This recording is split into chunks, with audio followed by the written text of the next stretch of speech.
lads look to as a strong masculine role model? Well, I think if Andrew Tate disappeared, I think they're going to be okay. I think they're going to be fine. I need you to answer my question, right? That's my answer. What strong masculine role model can take his place? Who else is out there on social media who is capable of embodying his same message for young lads right now? What about someone who is influential in developing societal goods? Give me names. Positive. I need a name.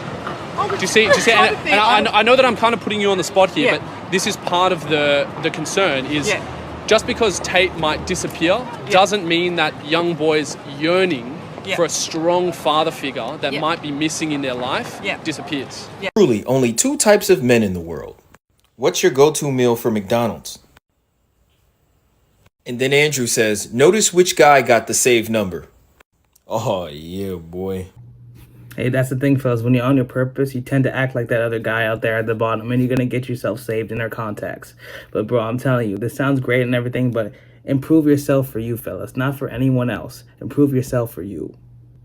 You date a girl that has an OnlyFans? Of course I would. Why? Because we both making money. How are you? So obviously when you go in the comment section in that video, the women are loving it. They're saying, yes, King, here's your crown. I love a man with confidence, right? But something that doesn't get spoken on too much, and I'm surprised women don't call men out for it, well, I haven't seen it, is how some men's words in the beginning will be, yes, I don't care what you do, especially in this career path. But then their actions say other words when they get into that relationship, because that man has the simp mindset, in my opinion, that I'm going to say all the right words in the beginning because I like her that much. I find her that attractive, and I need to say this for her to like me, instead of sticking to his values, sticking to his morals. So now, when he's in this relationship, he wants to change that woman and or thought that woman would stop doing what she's doing. And I'm going to be honest, that's unfair to her. That's who she was before the relationship, so that's who she's going to be during the relationship, right? So I say this to say, fellas, if you believe in something, stick to it. Don't change your values. Babe, did you turn your seat heater on? Yeah, I have it on high. That's why it smells like smoked salmon in here. That is so mean. I don't know how to lead, so. You're totally right, but whose fault is it when you choose a man that's not a good leader? Well, yeah. How are we supposed to know that the first time that we? You got to learn to vet. Well, yeah. You gotta learn to vet. Yeah. Look for the signs. Yeah, but I definitely think that like you gotta take accountability. You can't sit there and be like, oh, all these guys suck at leading. It's like, well, there's some guys that are good at leading, but you probably won't see them whenever there's all these other dudes that are hitting you up, because those leaders, they might not be the type of dude that's gonna go slide in the DMs of a girl because he's just like, dude, I'm such a badass. I'm not gonna go slide in no girls' DMs. They're gonna come to me. Yeah, you know. Yeah. Next thing you know, you don't even see those guys. What about? You see what lack of accountability does? It literally ruins people's lives. It literally makes people live in a la la land forever. If you want to keep living in your la la land, that's great. But if you want to actually improve your life and take actual necessary steps, please take accountability for the men you choose sometimes, ladies. When it comes to dating and relationships, who is typically seen as the prize, the man or the woman? Me, bitch. Yeah, the woman. The woman. So who's the prize in a lesbian relationship? Both of them? Both of them. Yeah, oh God. So then why aren't they both the prize in a heterosexual relationship? Because I was about to say men are down here and women are up here. Okay, so are women equal to men or are women superior to men? For sure, superior. Do you know what the definition of chauvinism is? No. Chauvinism means one sex thinking they're superior to another. Why is it when men think they're superior, we call it chauvinism, but when women think they're superior, we call it feminism? Got me stumped there. The person who looks away first is the most submissive. Especially if she bad and she look at you, look at her right back. Look at her right back. Let her blush. Let her get nervous at the intensity of the eye contact. That's what it is. The intensity.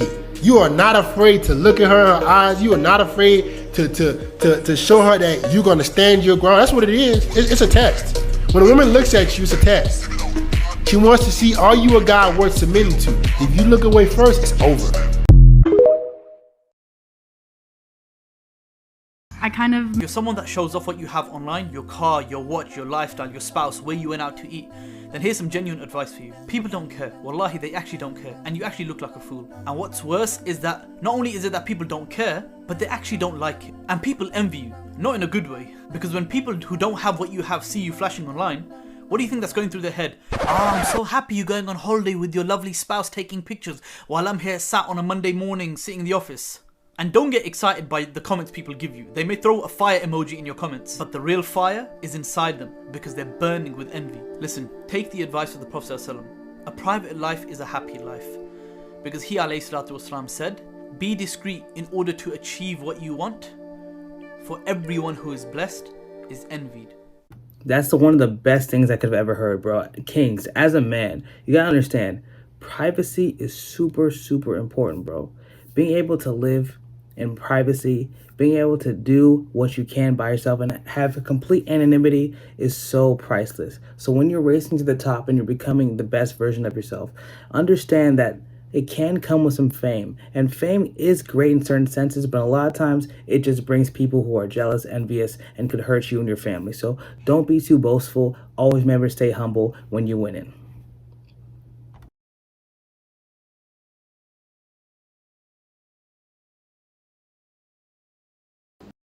The hot ones are the ones that cheat, and also they don't value as much. Yeah. Whereas like if you go a little below you and it's like a nice personality, then they worship you.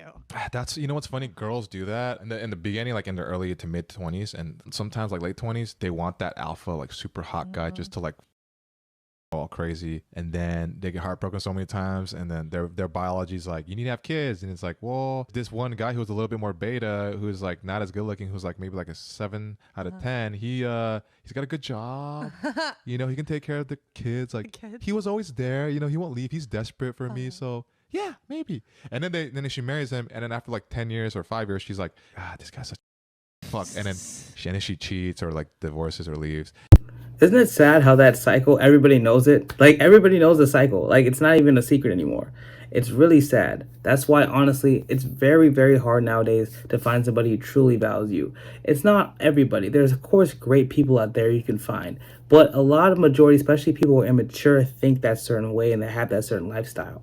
So make sure before you even decide to get with someone, you really vet them and make sure there's someone who you want to spend the rest of your life with. Because one mistake, one night can ruin your whole life. If you have a kid, that's it.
Mentally have a box like guys that I would want to hook up with or guys that would make it past that point.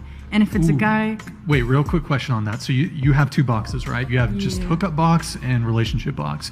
Do you make the relationship box guys, you make them wait? Yeah. They're and the then ones the hookup guys right away. And that's the crazy part is like those guys usually, like if they're in the hookup box, it's because I don't see them in a way, like they're not good enough to be relationship wise. So like maybe I'll let them hit it. Yeah, but it's like the same for me. Like I am also I would want them to wait to see if we have a genuine connection before I do that, you know, just because like if it's serious to me, then it's going to be serious to me, but if it's not serious to me, then it's absolutely not, and I just view it as a hookup. The guys I'm hooking up with or continuing to like talk to don't know how I view things.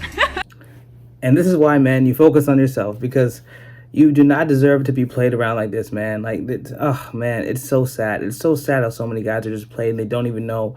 It's terrible, man. That's why you will never be disappointed if you focus on yourself. I can't say it enough, fellas. Focus on yourself. Get in the gym. Get your money right. Get your life right. Get your happiness right. And fulfill yourself. Get a relationship with God. Get a relationship with your family. Do that stuff, man. Messages that women are tired of in 2022. You have to stop sending this. Number one, if you want an abundant dating life with great texting with all the women you're attracted to, you need to stop doing these 3 things. Stop sending hey or what's up or how you doing as a boring conversation opener. If you need better examples of openers, go ahead and check out my playlist, Dating App Hacks. Number 2, stop sending good morning and good night texts to women you're not in a relationship with. These are relationship texts, guys. They do not do for women you just met. And number 3, stop asking her, where do you live, before you're planning date logistics. It comes across like you're a stalker. Even when you're planning a date, you usually don't even need to know where she lives. So stop asking. Alright guys, thank you so much for watching this video. If you enjoyed the content, please hit that like and subscribe button so I can keep uploading for you guys. Also, if you guys want to make sure you're staying fresh and clean every single day, click the link in my description to get 30% off Teach Handley products. Also, if you guys want to support the channel even more, you can click the link below and donate today. I would really appreciate it and it would really help the channel out a lot. Alright guys, thanks so much for watching. Take care.